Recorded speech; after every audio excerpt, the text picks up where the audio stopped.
Welcome to the ExecMBA podcast. I'm Brett Twitty, Director of Admissions for the Executive Formats of the Darden MBA, and you are now listening to our 6th episode. For this episode, I recorded an interview with Ryan Slevin. Ryan is a GEMBA format student in our class of 2018, but before I get to my interview with Ryan, a few admissions updates.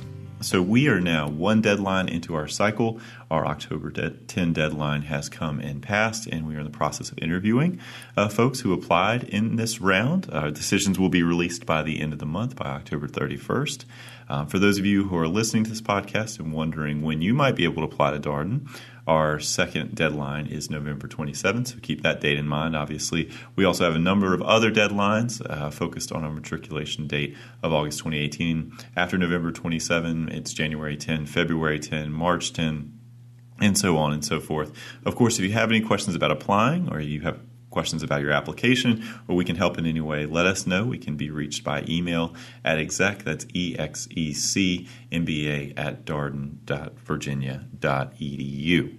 And lots of great ways to learn about Darden in the coming months, specifically in November. Be hosting office hours all over the East Coast, Richmond, Norfolk, the Washington, D.C. area, Baltimore, Philadelphia, and New York.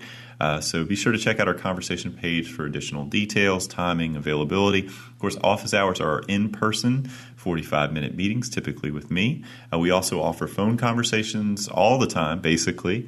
So if you aren't in one of those places or you can't make an office hour work, consider scheduling a phone conversation. Another good way to get your questions answered, also for us to learn a little bit about who you are and your background.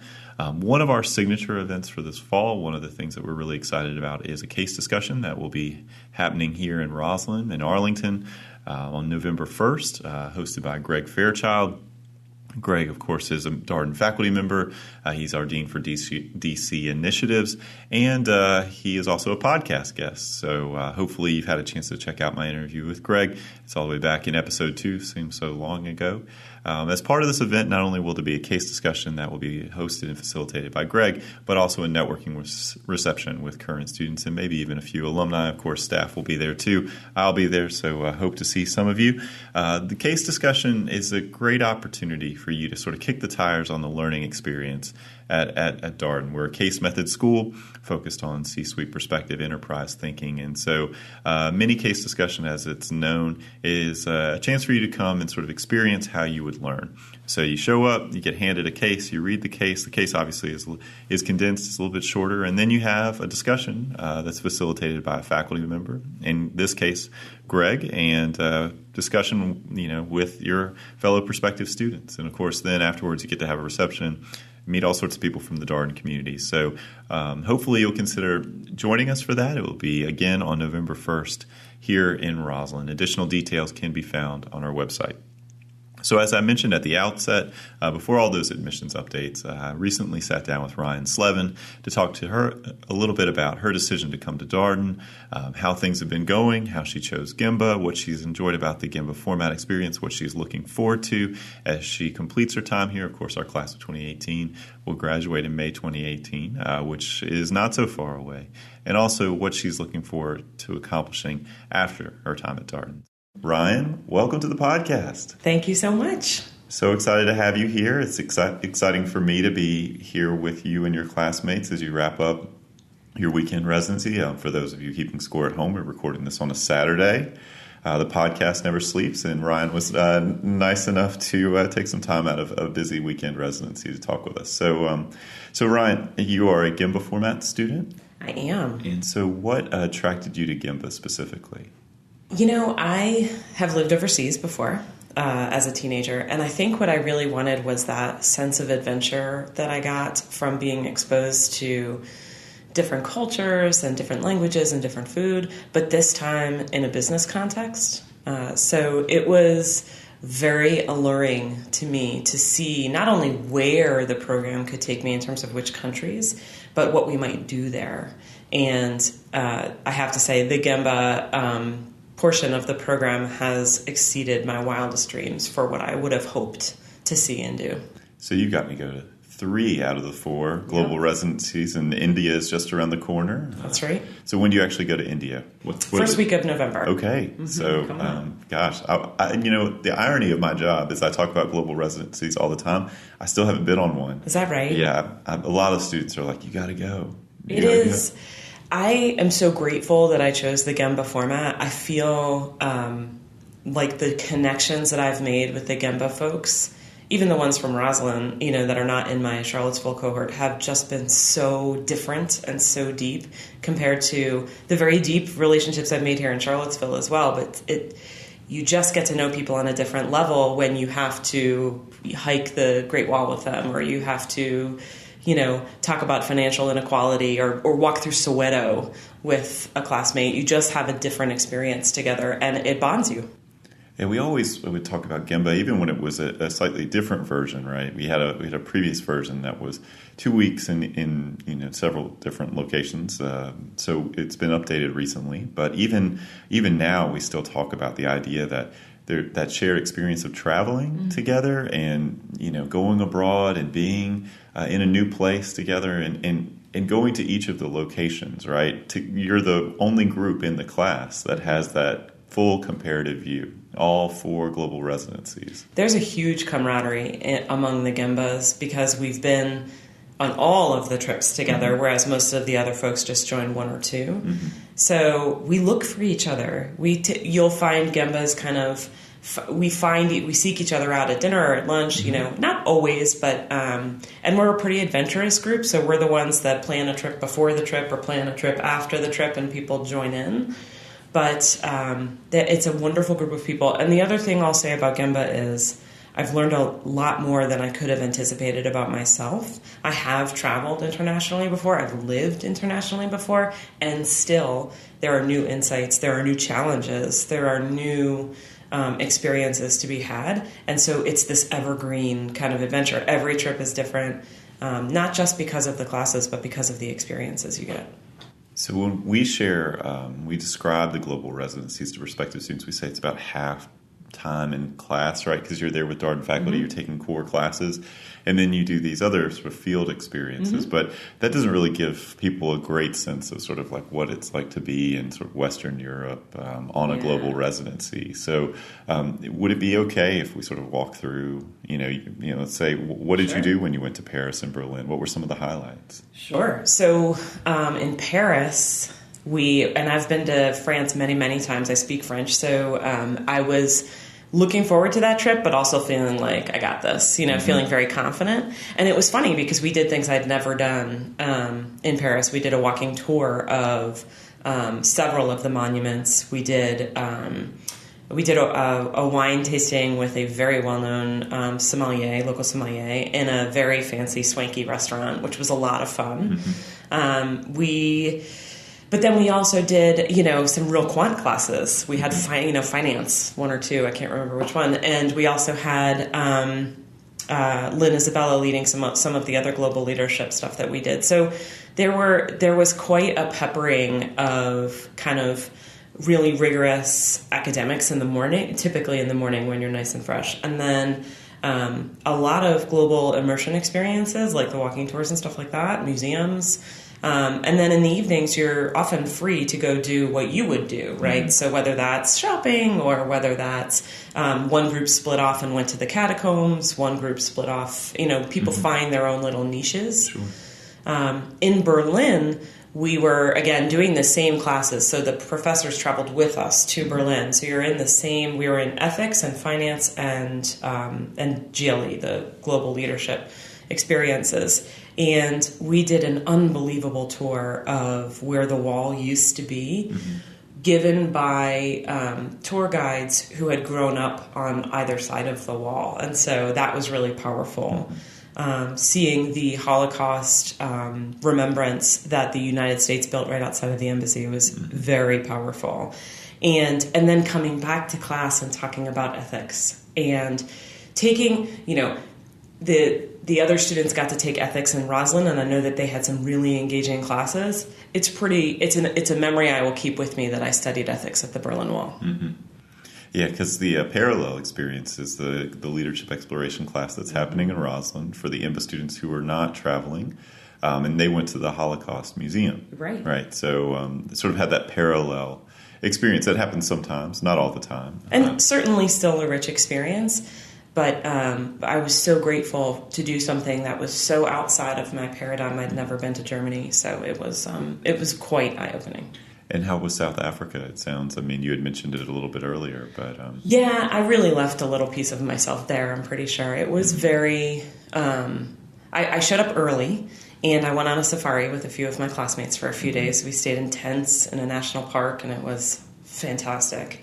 And then we went and met up with everyone for the residency, and it was studying financial inclusion and financial inequality in South Africa, 20 years, 40 years post-apartheid is really powerful, especially when it's coupled with a visit to the central bank where you're hearing the financial analysts and advisors talking about whether or not fiscal policy can change the social kind of climate. And then understanding about why people are unbanked and how that affects them in a panel speaker, and then going and walking the streets of Soweto and going to Nelson Mandela's house all in one day, that changes you. It changes you. And you start to see the world with different eyes. So I think I was changed while I was there. I certainly had a very strong response to the townships. But then I came home and I was changed again, right? Because I saw my culture with new eyes, 60 years post-civil rights, and seeing the parallels, it's haunting. And it created some uncomfortable questions that I've been wrestling with ever since. Fascinating. So let's take a step back from talking about GEMBA and just talk about sort of who you are and what you do and maybe why you thought about getting your MBA.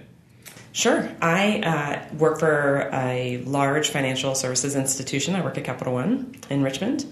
And when I was considering my MBA, I wanted to seek out an opportunity that would afford me both that adventure that I was craving, that I was seeking, a real chance to see the global business environment. And also I wanted exposure to a really wide variety of industries and jobs. And what I was very much looking for was clarity on what I wanted to be when I grow up. It was not clear to me. I was pushing 40, and I really, really didn't know what I wanted to do next. And so I knew that if I came here and I was surrounded by so many thinkers, but also had access to the unbelievable resources that Darden has to provide, whether it's coaching or, career counseling or just talking to people about what they do, that I would get some clarity about what my next step was. And that's exactly what happened. Awesome. Yeah. So, that as you think about, sort of the remaining time that you have in the program, right? So we're talking at a point you're over halfway through. That's right. Right. So you got till May of 2018. Nobody's counting, though, right? No, nobody's counting. You got an India residency coming up. I mean, what are the things that you really want to achieve, that you want to get out of the program between now and graduation? It's funny. I think I started this program very much focused on me. Very much focused on what do I want? What do I want that paycheck to look like? What do I want that title to be? What do I want?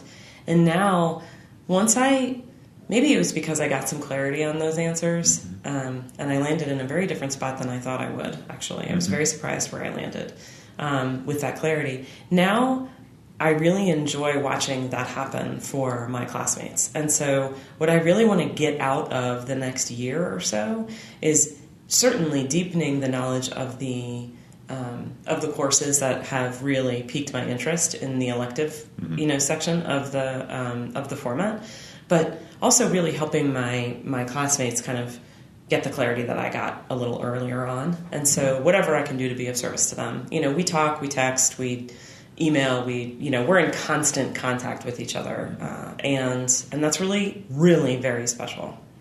It's interesting to talk with with prospective students about culture in an executive MBA program? Because I think some people think, oh, that's a full-time thing, right? That, that people, you come to an executive MBA, it's more of a transactional experience.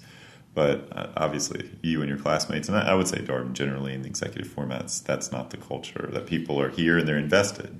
So talk a little bit about.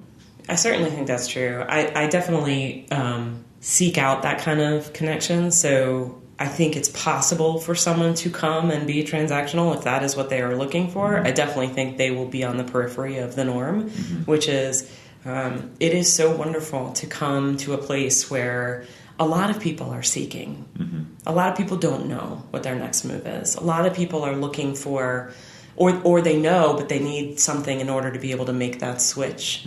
And it's really nice to be surrounded by people who are kind of in the same spot as you, and that is just an instant connection, right? Then you add in that it's Darden, and then you add in that you're in learning teams, and then you add in the case study method and travel, and there's no way you're not leaving with, with lifelong connections. I will say, I heard versions of this before I became a student, and I remember thinking, like, it'll be great to have connections, but I'm good. I've got my lifelong friends. I've got my best friends that I'm going to have forever.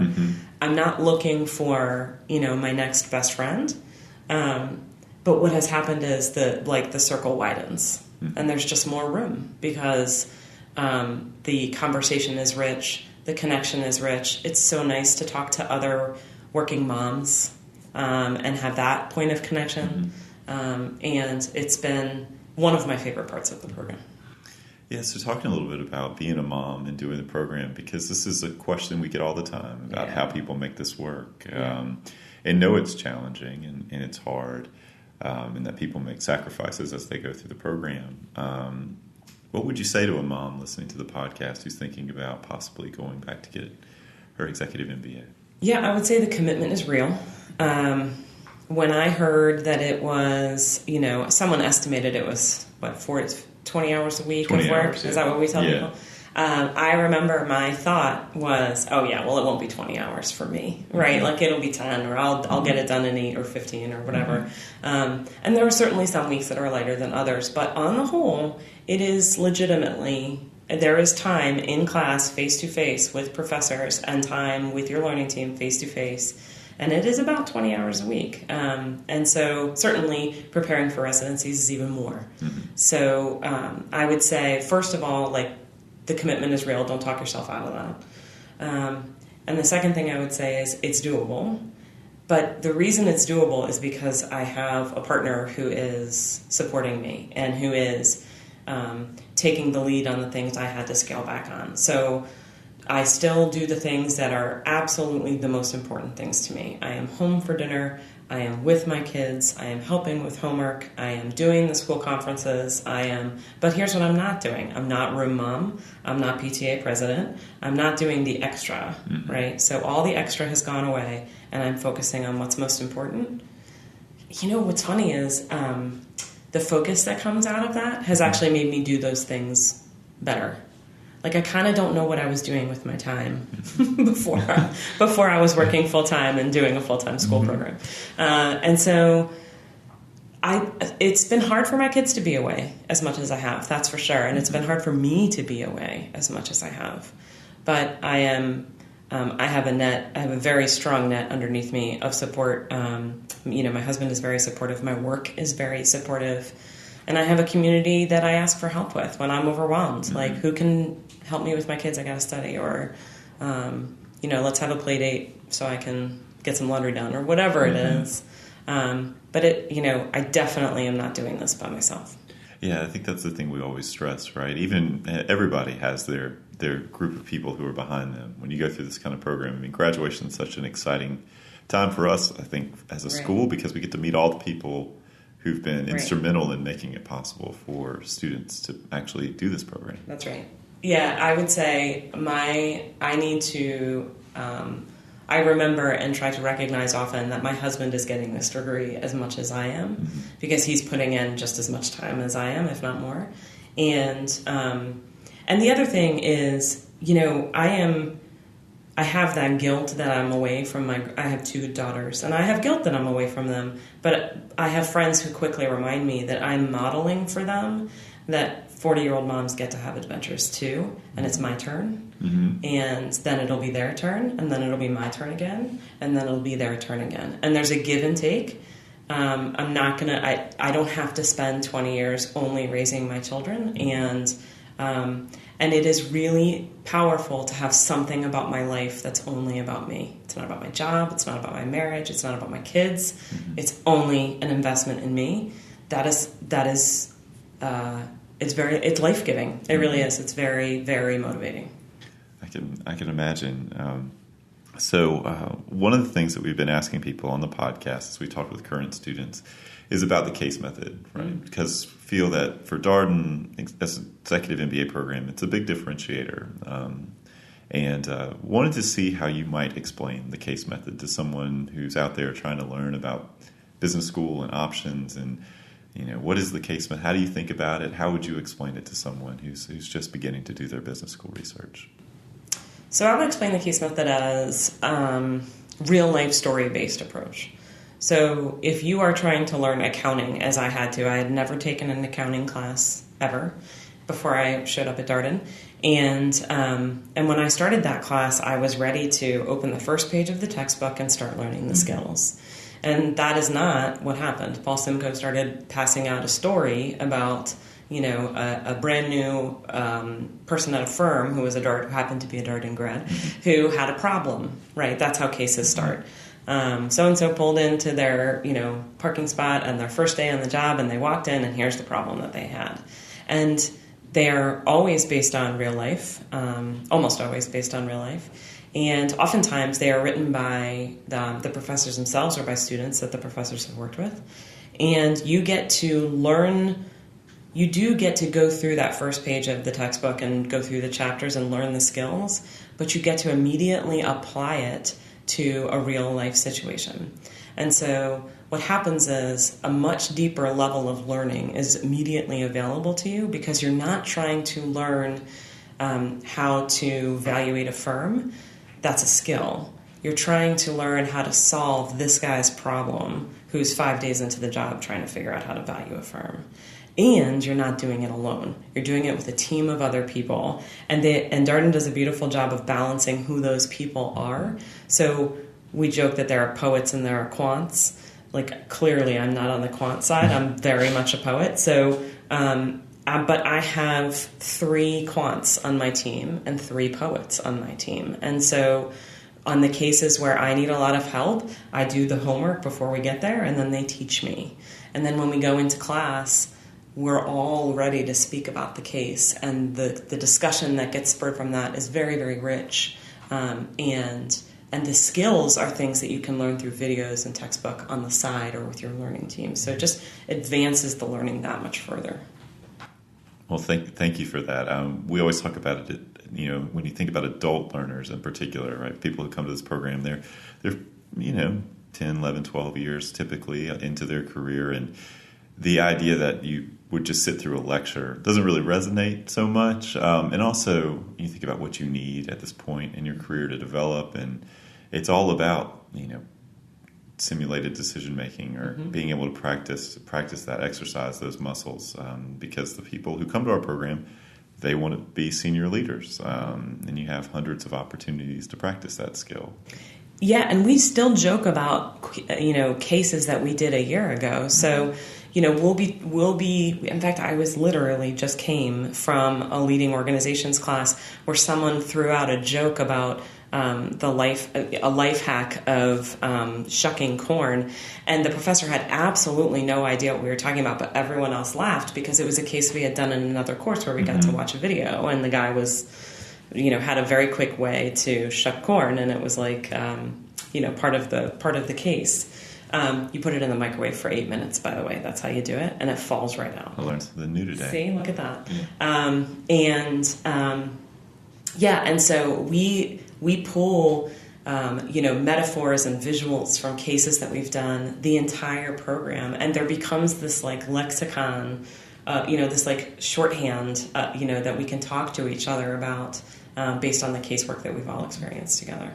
So last question, how do you feel that the program has helped you grow as a leader, as someone who's now, 14 months, 15 months or so into the program, something like that? You've obviously been through a leadership residency, you've gone on 3 global residencies and a bunch of weekends, distance learning, got a lot of stuff in your rearview mirror, still things to do. But how do you feel, at least in this period, you have developed from who you were before you started the program to who you are right now? Yeah. So that's a really hard question. I would say it's a couple things. One, which is I've already mentioned and is the best one so far, is I know what I want. Mm-hmm. So much of the battle I was fighting before, I didn't realize. I just didn't know what I wanted. I didn't know if I wanted $1 million paycheck or, to be traveling all over the world or to be leading an organization or be an individual contributor. Like, I had lots of hunches and certain aspects of things felt good, but I couldn't translate all of my experience and values and needs and desires and all of that in my life and kind of funnel it all down into an answer. Mm-hmm. And that's what I got, right? And the minute, it was amazing. The minute I knew what I wanted, I knew how to get it, right? And so I knew what kind of position I was looking for, what kind of environment I would be successful in, because we had done so many kind of reflective exercises on what type of leader we are, So I just feel like I have an enormous understanding, a much deeper understanding of who I am and what I want, what's important to me. And I've seen that happen for my classmates as well. I also have memories of trips that get to stay with me forever, right? So, whether it was going to the top of the Eiffel Tower or, sleeping in a tent in South Africa, right? It's unbelievable to me that I've done all of that, right? And then what else has this program given me? I would love to say that it's given me a ton of confidence, but I actually feel, I don't feel less confident. I just feel more humble. I'm humbled by the level of genius that I'm surrounded by. I'm humbled by the level of leadership and the level of intellect. And I realize that I claim my seat here. I belong here. But I'm also not, I don't have to be the best of the best. I can just belong. And that's really powerful. I think I've spent a long time thinking I had to be the best of the best or it didn't count. Mm-hmm. And being here and being with classmates and feeling supported and doing this really hard thing all together, it feels good to just belong and just work together. And that's humbling. Well, Ryan, thank you for taking time, and obviously really appreciate your answers. And, we are just getting started with the podcast, but really appreciate your being here and taking time out of your weekend. Oh, it's been my absolute pleasure. So thank you for having me. Ryan Slevin, a GEMBA format student in our class of 2018. Of course, if you have any ideas for the podcast, anything you'd like for us to talk about here, we're always open to them. You can email us at that's ExecMBA @darden.virginia.edu. Of course, lots more student interviews to come. I've been busy talking with members of our community, both staff as well as students. So stay tuned. Be sure to check back at the podcast. And as always, thanks for listening.